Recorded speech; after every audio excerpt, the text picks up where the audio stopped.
தொண்டைமான் என்ற அரசனால் வெட்டுப்பட்ட சிவன் திருமேனி ஆண்டு முழுவதும் சந்தனக்காப்பு போடப்பட்டிருக்கும். வருடத்திற்கு ஒரு முறை மட்டும் சந்தனக்காப்பு அகற்றப்பட்டு மீண்டும் சந்தனக்காப்பு சாத்தப்படுகிறது. அது எந்த நாளுன்னு பார்த்தீங்கன்னா, வருடத்தில் ஒரு முறை சித்திரை மாதம் சதய நட்சத்திரம் வரும்போது சிவனோட திருமணியில் இருக்கிற சந்தனக்காப்புன்னு எடுத்துட்டு பொதுமக்கள் பார்வைக்கு அனுமதிக்கிறாங்க. அப்படி அங்கே வர பொதுமக்கள் தங்கள் கையாலேயே சந்தனத்தை இழைச்சி கொடுக்குறாங்க. இந்த சந்தனத்தை திரும்பவும் சிவனுக்கு சந்தன காப்பு சாத்தப்படுகிறது. இது எங்கன்னு பார்த்தீங்கன்னா, திருமுல்லை வயல், ஆவடி அடுத்த திருமுல்லை வாயிலில் அமைந்துள்ள கொடியடை நாயகி மாசிலாமணீஸ்வரர் கோயில் தாங்க.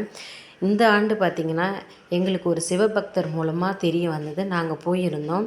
இது ரொம்ப சந்தோஷமான ஒரு தருணம்னு சொல்லலாம். இதுவரையில் நாங்கள் பார்த்ததில்ல. சிவனை போய் பார்த்துட்டு வந்தோம். இந்த வீடியோ பற்றின வரலாறு நான் ஏற்கனவே போட்டிருக்கேன். அதை உங்களுக்கு லிங்க் கொடுக்குறேன். நீங்கள் போய் பாருங்கள்.